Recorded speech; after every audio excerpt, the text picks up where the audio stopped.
Les Voix de la photo, c'est le podcast qui donne la parole aux acteurs du milieu de la photographie pour nous dévoiler leur parcours, la réussite, parfois leur revers, et nous glisser quelques conseils en chemin.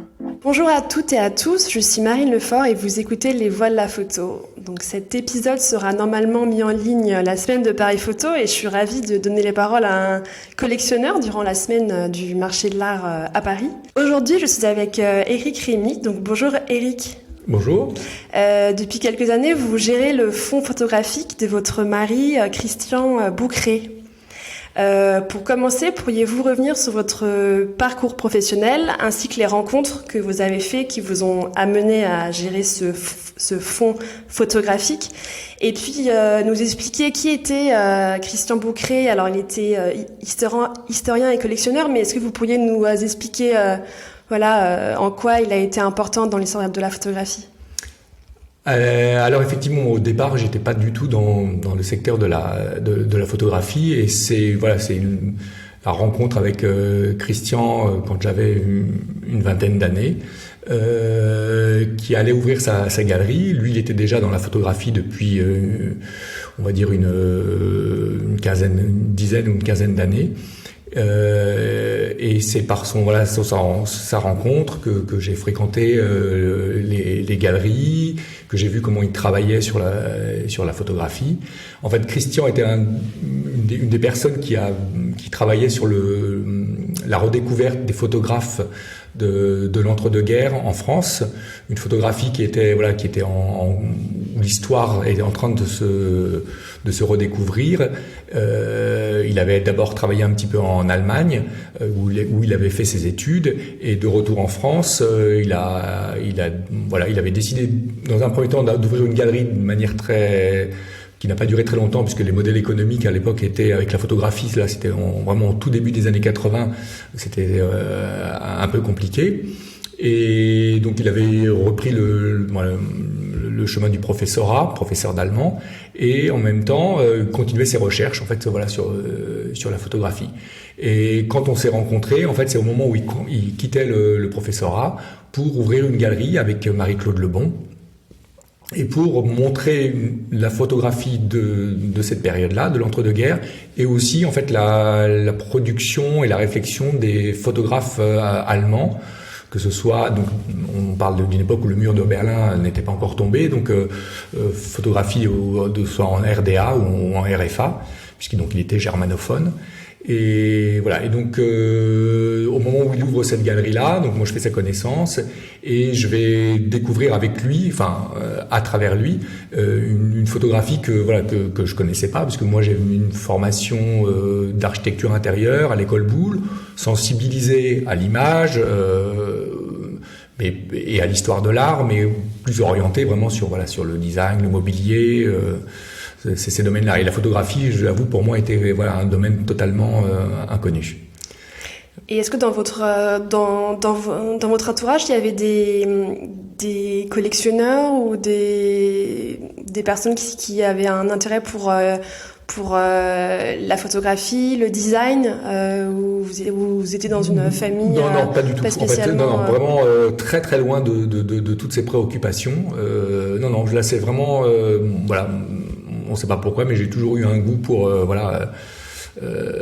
dans ma chambre d'enfant, je punaisais des reproductions de tableaux, je dessinais un peu par ma formation, donc j'aimais être entouré, et je sentais bien que l'art sous toutes ses formes, mais qu'elle aille même donc du design à la peinture, et curieusement peu la photographie, c'était, même si j'en avais pratiqué comme beaucoup d'enfants des fois, quand on était à l'école, j'avais appris le développement, on avait fait quelques séances de cette magie d'une photographie qui apparaît quand on la met dans le révélateur, donc vraiment des notions très très très vagues, mais j'avais aucune autre formation que celle de la curiosité en fait, qui m'amenait à être attiré par tous ces domaines, et d'aller régulièrement adolescent dans les musées pour découvrir d'autres visions du monde.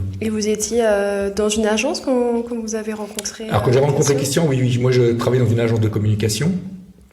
Donc où je m'occupais plutôt de volume, donc de communication par le volume, et puis après communication par le volume, pardon, le volume, ça signifie... c'est en fait tout ce qui est on va dire stand et exposition pour les voilà, mais de manière professionnelle, hein, pour voilà, pour le ce qu'on appelle le corporate, voilà. Et donc voilà, donc j'étais dans un milieu où l'image voilà avait énormément d'importance, mais voilà une autre type de, on va dire vraiment commercial et promotionnel. Et donc la photographie, je l'ai vraiment découverte avec Christian, et comme beaucoup aussi à cette époque-là, le grand public redécouvre une photographie. Donc on connaissait, moi, effectivement, on connaissait les grands photographes humanistes, hein, Doisneau, Cartier-Bresson, bien que Cartier-Bresson commence déjà dans les années 30, mais voilà une photographie, on va dire, de l'image représentative. Et Christian, lui, défendait aussi une autre type d'image, c'est je dirais une image créative au sens où c'est une image plus fabriquée par l'œil du photographe, pas une image captée dans le réel. C'est qu'il était dans ses goûts, voilà, plus attiré par l'image fabriquée par le photographe, par son regard, ou après même par sa manipulation de l'image.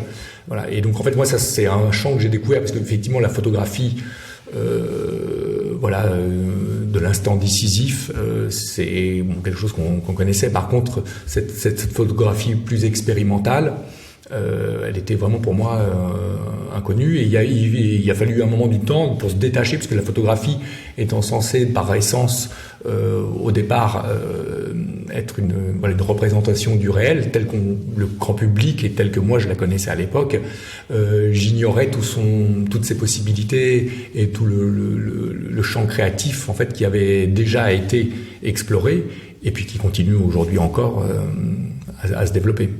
Et à cette période-là, il y avait d'autres historiens-chercheurs sur ces sujets-là, ou c'était quel était un petit peu le niveau de la connaissance Quand je l'ai connu, nous, après, on avait chacun nos domaines. Donc, moi, je participais avec lui des fois quand il préparait des expositions.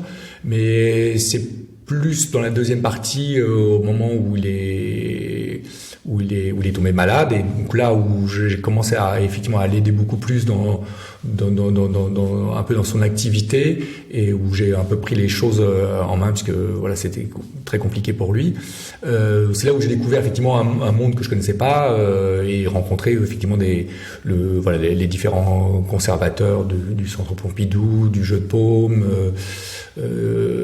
Michel Friseau, donc qui est de la même génération, hein, enfin que Christian, qui font partie des personnes qui ont travaillé sur cette période et sur l'histoire de la photographie, puisque comme dans un précédent podcast que vous aviez fait avec Michel Poivert, en fait dans les années 80, l'histoire de la photographie était quand même, il y avait pas d'école, donc c'est des gens qui se sont formés sur le terrain, et voilà, par leur curiosité, par leur connaissance, mais c'était encore il y avait bien sûr les conservateurs comme Monsieur Lemani, comme je crois Madame Marianne Théry, si je veux, de la bibliothèque de Paris. Enfin voilà, il y a plusieurs personnes qui travaillaient dessus, mais c'est vrai que c'était assez restreint. Et du coup, quelles ont été les autres étapes de création de ce fonds? Donc il y a eu cette galerie pendant quelques années. Quelles étaient les dates à peu près Alors en fait, Christian rentre en France d'Allemagne en 1979. Donc là, il ouvre un peu une petite galerie, mais comme je vous dis, peu de temps. Donc il rentre dans le professorat, et donc en parallèle, il va travailler sur entre autres une de ses premières expositions qu'il réalise à Arles, qui est sur Willy Zielke, photographe allemand, vraiment de l'entre-deux-guerres. Un peu connu parce qu'il a réalisé le prologue des Dieux du Stade du film de Leni Riefenstahl sur les Jeux Olympiques de 1936, qu'il a réalisé 2 films assez importants, Stahltier et Arbeitslos, donc la bête d'acier, et qui sont un peu des films expérimentaux, qui dans l'histoire du films ont joué une importance, et qui était un photographe munichois et qui avait une activité et qu'il avait rencontré. Et en fait, donc à Arles, il avait proposé une exposition autour du travail de ce photographe-là. Et comme par la suite, donc il vivait en France, il s'est décidé en fait à creuser cette période de l'entre-deux-guerres, mais sur l'activité en France. Et donc il va réaliser une première exposition sur Roger Paris avec Monsieur Berthoud, et puis au fur et à mesure, il va commencer à rencontrer les photographes qui étaient encore en vie pour certains, comme Pierre Boucher, Jean Moral, ou les veuves, donc la veuve de Roger Paris, ou les enfants. Donc il va pouvoir avoir en fait accès à une première main d'informations et à des fonds. Donc il va commencer aussi à collectionner en même temps, puisqu'en fait pour son travail, il s'entourait et des photographies, mais aussi toute la documentation de tout ce qui pouvait tourner autour de la photographie, et il va commencer à écrire effectivement des livres et devenir commissaire d'exposition jusqu'au moment où en 1990, ce travail devenant de plus en plus prenant, puisqu'il était en parallèle quand même professeur pour gagner sa vie, parce que gagner sa vie en montant des expositions ou un travail de recherche, c'était vraiment pas du tout facile, puisqu'il était indépendant, il faisait pas partie d'une structure. Il décide de sauter le pas et de monter une galerie. Sauf que la galerie ouvre en juin 90 de mémoire, et février 91 c'est la guerre du Golfe, donc avec quelques années qui sont assez difficiles. Mais les institutions ont assez suivi quand même la galerie, parce qu'il avait une proposition intéressante, donc que ce soit les FRAC, certains musées, donc il a pu faire connaître les différents photographes et faire vivre quand même la galerie. Mais c'était un travail assez très prenant, parce que il fallait à peu près organiser 4 expositions ou 5 par an. Donc c'était quelque chose de très chronophage, et il avait toujours son travail de recherche. Et jusqu'au moment où en fait donc pendant une quinzaine d'années, où il fait ce travail sur cette période de l'entre-deux-guerres, il va accumuler un savoir conséquent, et il va publier donc les années folles aux années noires, la photographie entre les deux guerres, et qui va être donc un livre qui va faire référence, puisqu'il est donc couronné du prix Nadar, et qui vraiment essaye de montrer la scène française de cette période-là, avec tous ces artefacts, les galeries de l'époque, les publications, l'édition, le microcosme photographique, qui est un microcosme extrêmement particulier, puisque c'est Paris devient un peu une plaque tournante en fait pour la photographie, un centre de convergence d'une émigration assez forte, avec les différents conflits ou les tensions qui a été en Europe, et va devenir un foyer créatif, puisque un apport de vision, que ce soit nouvelle vision allemande, constructivisme russe, la pratique de la photographie hongroise, puisque donc il y a une diaspora hongroise qui va être assez importante, qui s'installe à Paris, dont on connaît le plus éminent, Brassailles. Et lui, quand il s'intéresse à cette période, quand il écrit, du coup, il achète aussi un petit peu de la photographie, du coup, en parallèle. Et comment dire, quel était un peu ça coûtait déjà un petit peu cher, ou c'était Non, alors. Parce qu'il a une grosse collection, donc. Oui, mais pour la plupart, c'était des photographes complètement oubliés.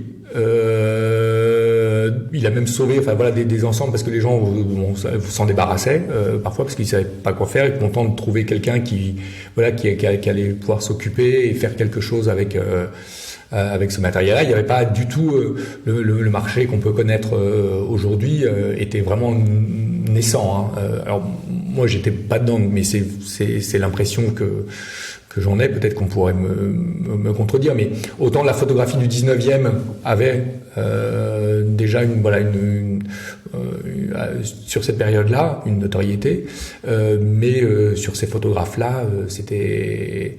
Et même ces photographes-là, souvent ceux qui étaient comme Pierre Boucher ou d'autres voulaient me montrer leurs derniers travaux, mais des choses qui remontaient à 50 ans, pour eux, ça n'avait aucun intérêt, c'était du passé. Voilà, pour un artiste, ils étaient...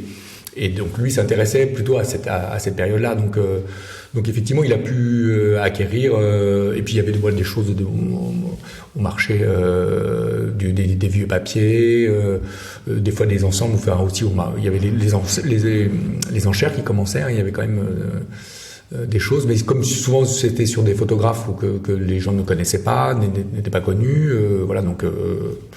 Il a pu acquérir, voilà. Et par la suite, il a complété, voilà, quand il a eu des moyens un peu plus, il a pu compléter des fois sur certaines pièces. Je me souviens, voilà, sur André Kertész, il avait pu acheter quelques photographies ou d'autres photographes, ou des choses qui apparaissaient aussi, hein, puisque voilà, au fur et à mesure des découvertes, il y a des choses qui apparaissaient sur la scène.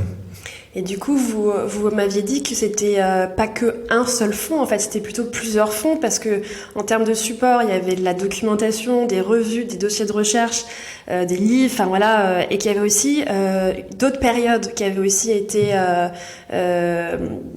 des sujets de recherche. Est-ce que vous pourriez nous parler de la diversité en termes de support et aussi en termes de thématiques? Ouais. Alors en fait, donc il y a une des particularités, c'est que voilà, comme c'était plutôt une collection d'historiens. Donc en fait, lui, une image prenait sens dans son rapport avec son contexte de diffusion ou de réception avec les autres photographes. Donc en fait, il a énormément aussi collectionné les revues dans lesquelles comme donc la revue Vue, les journaux Voilà, Regard, toutes les petites revues aussi légères à Paris, puisque les photographes diffusaient en fait leur travail sur beaucoup de différents supports. Donc en fait, il y a une partie de toute une documentation d'époque. Il y a une bibliothèque qui s'est constituée au fur et à mesure sur les ouvrages, sur la photographie, sur tous ces artistes sur lesquels il travaillait, mais aussi vraiment sur toute l'histoire de la photographie, hein, et aussi une partie des choses en Allemagne. Donc c'est la partie bibliothèque, la partie documentation, la partie iconographique, donc avec la photographie. Et en termes de période, donc il avait en projet aussi un autre travail sur la période des années 50-60, la photographie donc liée à la photographie subjective qui est défendue par Otto Steinert en Allemagne, où il y avait quelques représentants en France, et donc il avait un projet qui était de montrer la photographie européenne de cette période-là, autre que la photographie humaniste, donc une photographie beaucoup plus expérimentale avec des Belges comme Coulommiers, les Allemands comme Otto Steinert ou Hans Eyekalke, et puis en France il avait effectivement rencontré un fonds qui était le fonds de Roger Catrino, photographe un peu très très très atypique, puisque en fait lui il créait des images plutôt qu'il les prenait. C'était et qui a été entre autres moi je l'ai découvert récemment, qui a été le premier professeur de photographie à l'école Estienne, et malheureusement qui est mort en 62, donc qu'on ne connaît pas, et qui est dans le fond et qu'on essaye aujourd'hui d'essayer de redévelopper. Et quelles ont été la suite de la vie de ce fonds? Je sais qu'il y a le Centre Pompidou qui intervient à un moment, mais nous dire un petit peu... Donc Christian était toujours dans l'activité. On était et à partir du moment où il est tombé malade, moi je l'ai aidé dans cette démarche. Et en regard avec ce livre qu'il avait écrit, donc des années folles aux années noires, il cherchait en fait un lieu d'exposition pour pouvoir, donc avec le livre qui existait, montrer en fait l'ensemble des photographies et de parler d'évoquer toute cette scène. Et donc il avait longtemps travaillé avec Marta Geli quand elle était en Espagne. Donc Marta Geli, directrice du Jeu de Paume pendant plusieurs années. Et quand il lui a fait part de ce projet, elle a soulevé en fait effectivement qu'il y avait une partie des photographies qu'il voulait présenter qui faisait partie de son fonds et de sa collection. Et donc c'est là où elle est la première qui lui a proposé d'avoir un regard sur la collection de Christian. Et donc là ce sont deux commissaires, Martha Ponsa et Michael Houlette, donc du Jeu de Paume, qui se sont penchés, qui ont eu un regard qui était assez intéressant, puisque un regard extérieur à celui de l'historien et du collectionneur sur la collection, et qui ont montré une partie de mémoire, il y avait 120 photographies. Et donc la profession et le milieu ont pris conscience de l'importance du fond. Et Christian, se sachant quand même assez diminué, ne pouvant plus vraiment continuer toutes ses activités comme qu'il le souhaitait, on a rencontré le centre, Georges Pompidou. Je sais plus si c'est nous qui les avons rencontrés ou c'est eux qui sont venus vers nous. Mais ils ont émis le souhait d'être assez intéressés, puisqu'en fait le centre Pompidou avait une des collections les plus importantes sur cette période-là, entre autres avec le surréalisme, avec le fonds Man Ray, le fonds Brassailles, d'autres photographes dont Christian avait aussi des fois vendu quelques images. Et donc ils se sont tout de suite intéressés, vraiment fortement intéressés au fond, et donc ils ont décidé de faire l'acquisition d'une grande partie en fait de la collection, puisqu'elle permettait d'avoir vraiment une vue d'ensemble de l'activité photographique autour de cette période-là, qui complétait vraiment la richesse du centre Pompidou, qui était souvent basé autour du surréalisme, mais là qui montrait toute une autre facette de cette photographie de cette période-là. Combien de temps ça prend à peu près un achat de cette ampleur? Ça prend 1 an, 2 ans, 3 mois? Là, j'ai été assez stupéfait du travail du centre Pompidou, des 2 conservateurs, donc Quentin Bajac et Clément Chéroux, et de leurs équipes. Parce qu'en fait, à partir du moment où il y a eu cette décision, ou cette proposition et cette envie du centre Pompidou de faire cette acquisition, les choses ont été en fait assez rapides, en à peine 1 an et demi de mémoire, oui, c'est ça, même pas. Hein. C'est qu'en fait, ils ont fait la collection a été classée œuvre d'intérêt national majeur. Ils ont trouvé un mécène pour en faire l'acquisition, donc le groupe Yves Rocher. Et ils sont venus faire un inventaire, donc pendant plusieurs semaines.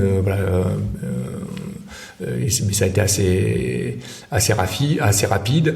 Le ministère de la Culture a rapidement aussi donné son accord pour classer l'ensemble de la collection. Et donc de mémoire, on doit être globalement 2010. Et 2012, le Centre Pompidou organisait l'exposition Voici Paris autour de la collection, avec un catalogue formidable, avec un regard sur toute cette période-là, un séquençage qui était extrêmement intelligent. En 2 ans et demi, de mémoire, c'est à peu près ça. Ce qui était assez aussi formidable et assez émouvant aussi pour nous, c'est que la santé de Christian ne s'améliore en bas. En fait, il a pu voir et la passation de cette collection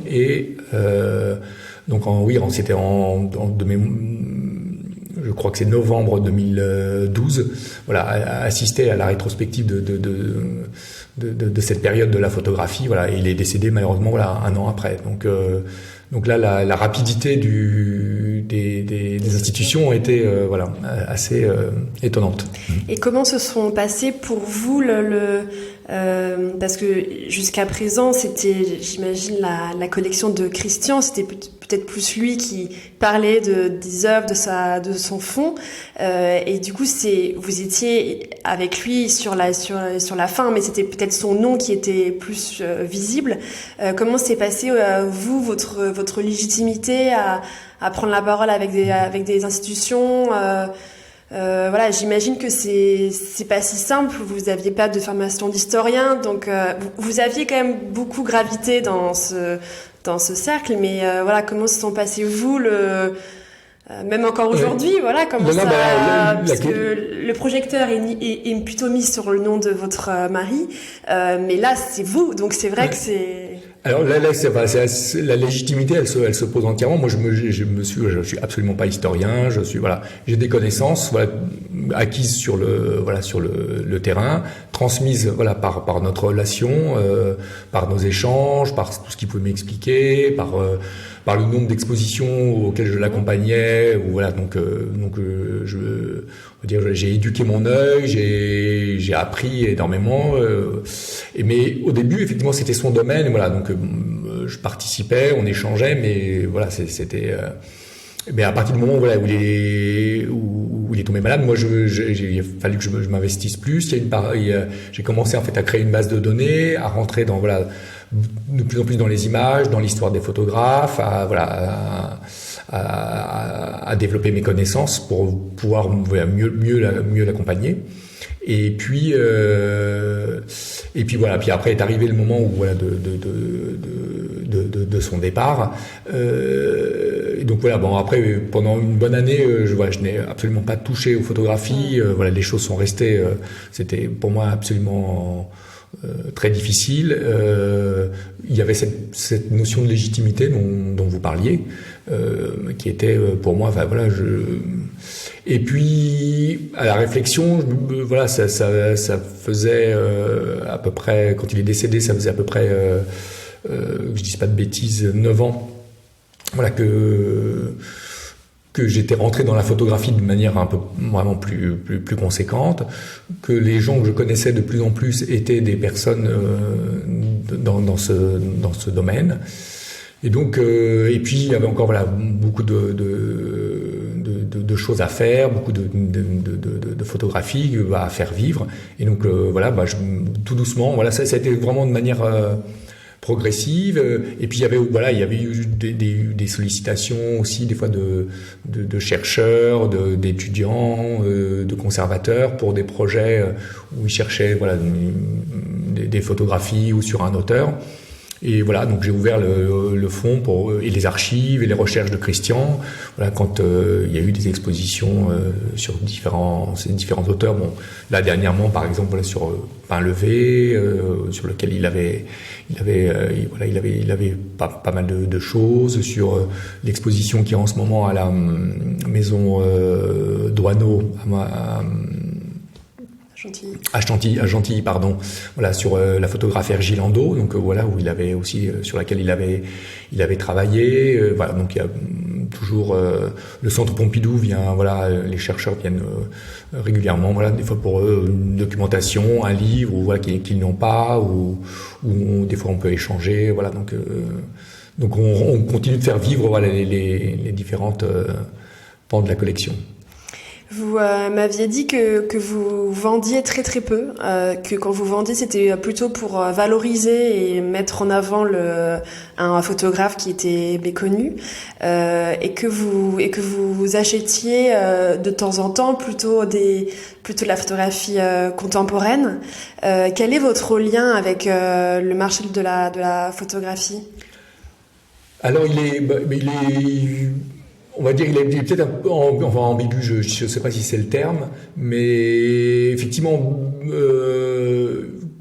vendre des pièces, c'est toujours compliqué, surtout que comme il y a un ensemble qui est quand même toujours aujourd'hui assez cohérent, qui n'a rien à voir avec la collection qui est partie au Centre Pompidou, mais qui peut faire sens.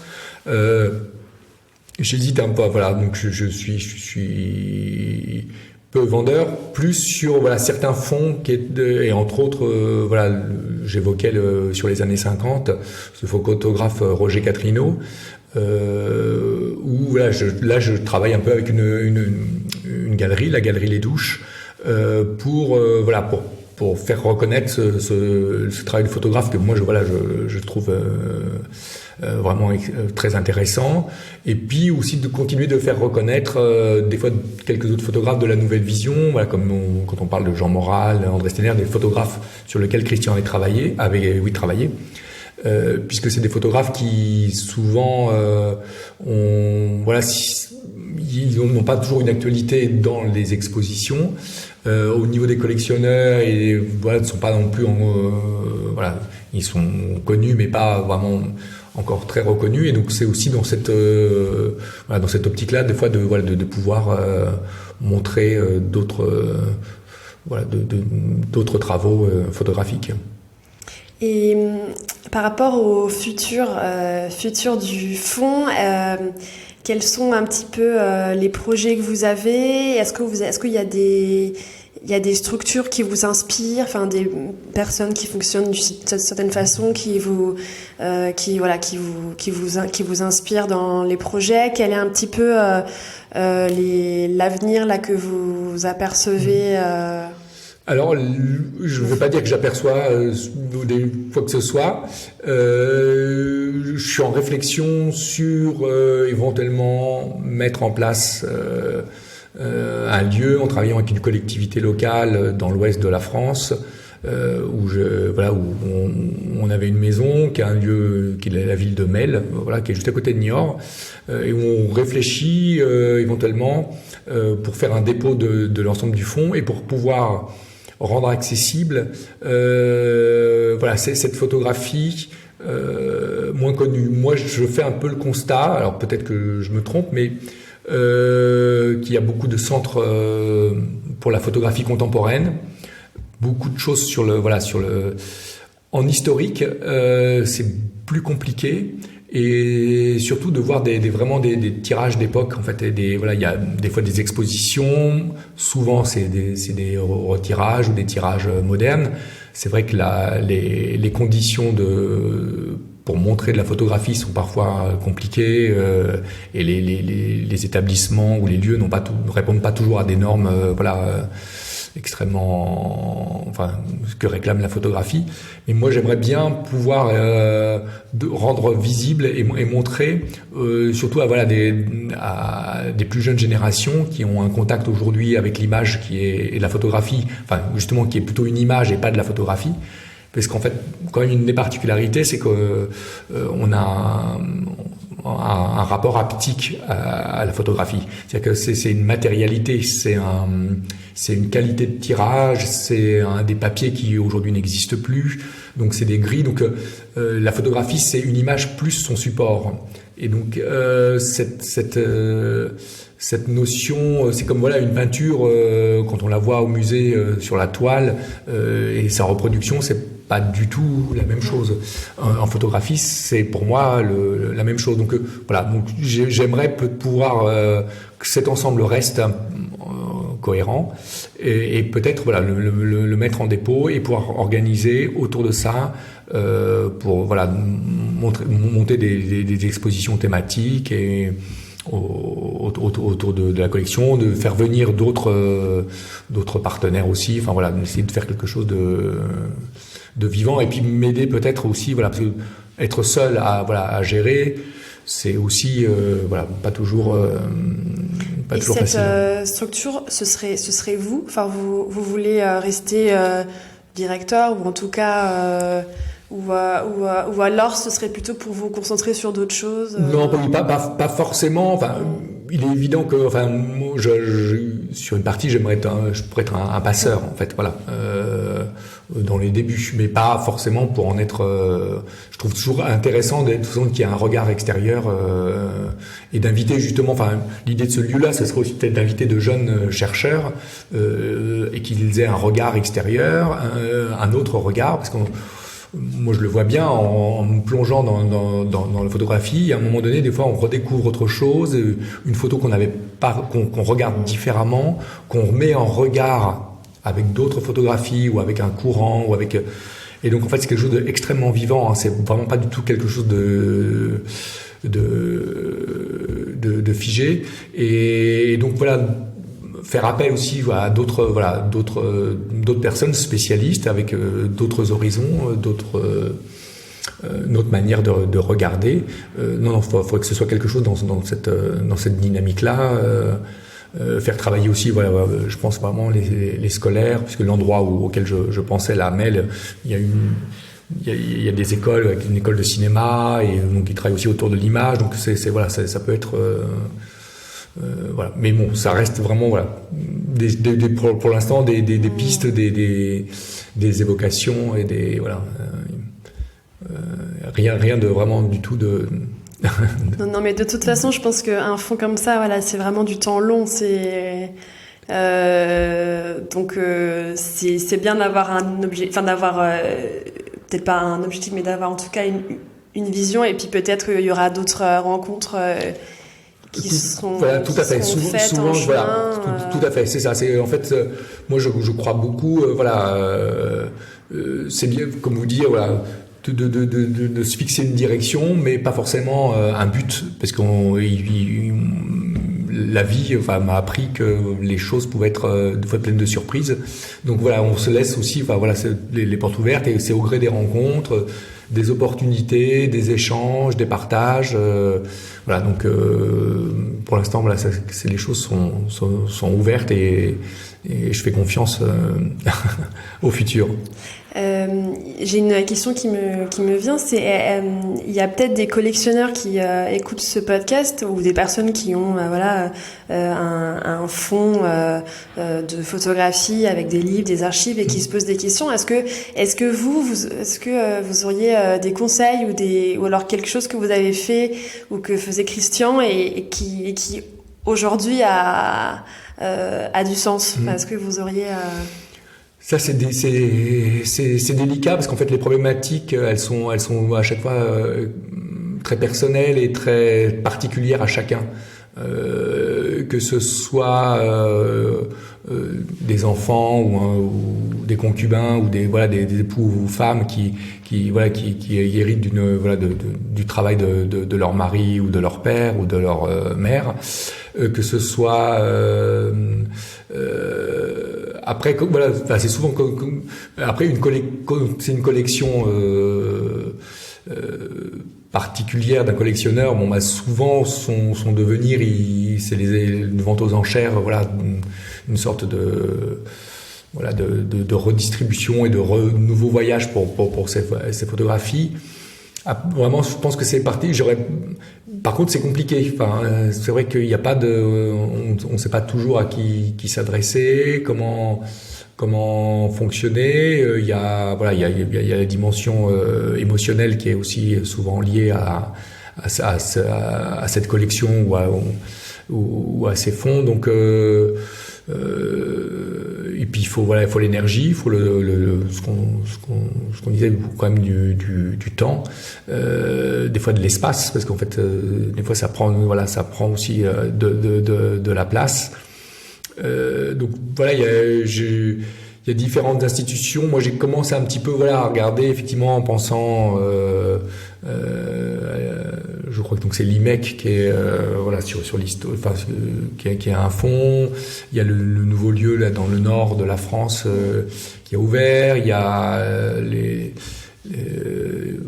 différentes structures, mais pareil, les structures ne sont pas toujours aptes à accepter. Donc j'ai vraiment pas de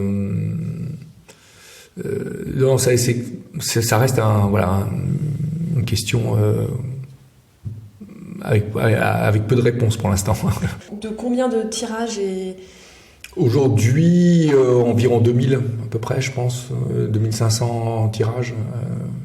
Voilà, tout n'est pas répertorié, mais on est à peu près... Et combien est au Centre Pompidou? Au Centre Pompidou, 2000 6 000. Oui. Ah oui, d'accord. Ouais.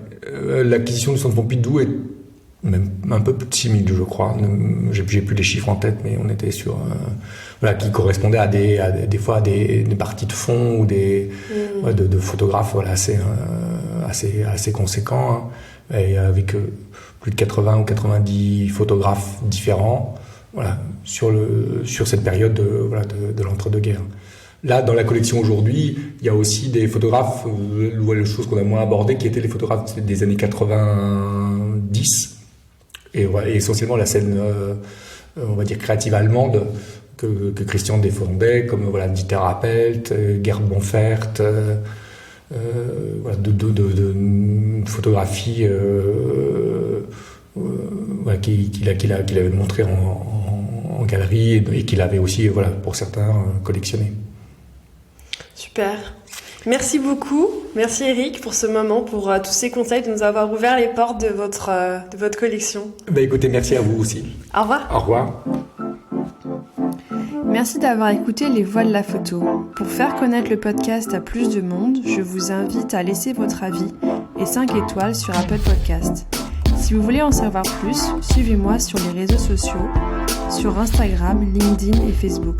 Vous me trouverez sous le nom de Les Voix de la photo. Aussi, si vous souhaitez suivre mes futurs projets, je vous invite à m'indiquer votre email en cliquant sur le lien que vous trouverez dans la description de cet épisode. Pour finir, n'hésitez pas à me contacter sur les réseaux sociaux, me faire part de vos remarques et m'indiquer les personnes que vous aimeriez entendre. À très vite!